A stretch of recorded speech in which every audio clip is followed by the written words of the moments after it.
সম্মানিত উপস্থিতি, সম্মানিত সুধীমণ্ডলী, সম্মানিত নেতাকর্মী বৃন্দ, সম্মানিত আমার এলাকাবাসী, সবাইকে শারদীয় দুর্গা পূজার শুভেচ্ছা এবং অভিনন্দন জানাই।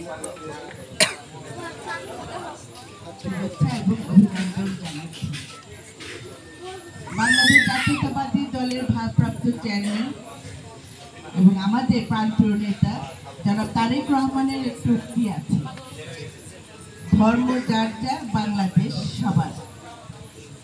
আর আমি বলি ধর্ম যার যার, মানিকগঞ্জ সবার। আমাদের একটাই পরিচয়, আমরা মানিকগঞ্জবাসী। আমরা মানিকগঞ্জের সংখ্যালঘু সংখ্যাগুরু শব্দ আর উচ্চারণ করতে চাই না। আমরা সবাই একসাথে আছি এখানে। আমরা এই মাটিতে, এখানে আমরা যারা আছি, আমি আপনারা যারা আছি, আমরা এই মাটিতেই জন্ম হয়েছে আমাদের। আবার আমরা সবাই এই মানিকগঞ্জের মাটিতে আবার মিশে যাব। আমাদের তো যাওয়ার কোনো জায়গা নেই মানিকগঞ্জ ছাড়া। এই মানিকগঞ্জটাকে আমরা সবাই সুন্দরভাবে আগামীর জন্য গড়ে তোলার জন্য চেষ্টা করব। আমি আমার বক্তব্য সবসময় আমি বলে থাকি যে আমার আসলে আমার পৃথিবীটা খুব ছোট। আমার পৃথিবীটা এই মানিকগঞ্জকে নিয়ে। আমার বাবা যেমন মানিকগঞ্জকে নিয়ে সবসময় চিন্তা ভাবনা করতে, আমিও আমার সমস্ত চিন্তা ভাবনাটা এই মানিকগঞ্জকে নিয়ে করছি। আমরা এত ঢাকার এত কাছে থাকার পরেও আজকে পর্যন্ত আমাদের মানিকগঞ্জের কোনো উন্নয়নই হয়নি। এখন সুযোগ এসেছে, সময় এসেছে। আমরা যারা আছি, যারা আমরা দলকে ভালোবাসি, দেশের উন্নয়ন চাই, আমাদের সন্তানদের সুন্দর ভবিষ্যৎ করতে চাই, আমাদের সবাইকে ধর্ম সবাই একত্রিতভাবে কাজ করতে হবে।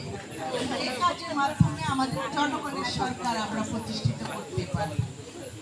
জনগণের সরকার বলতে আমরা একটা দলই বুঝি, সেটা হলো বাংলাদেশ জাতীয়তাবাদী দল।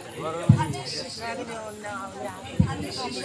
জনগণের দল হলেও 17 বছর সরাতে পারে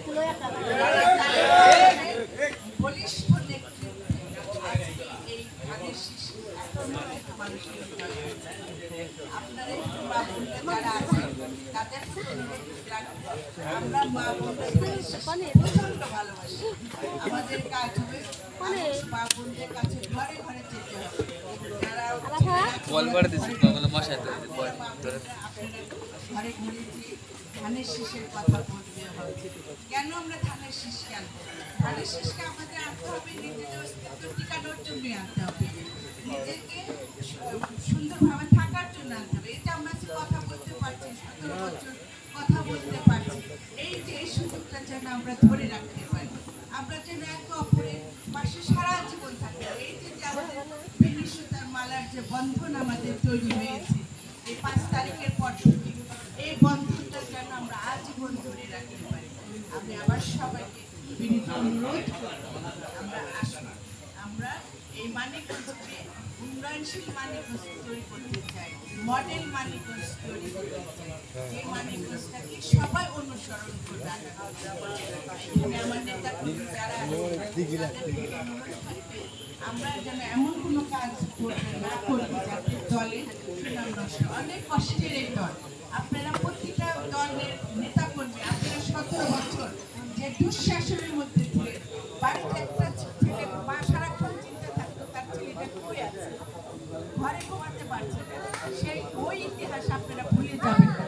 আপনারা যদি সেটা ভুলে যান, সেটা আপনারা আপনাদের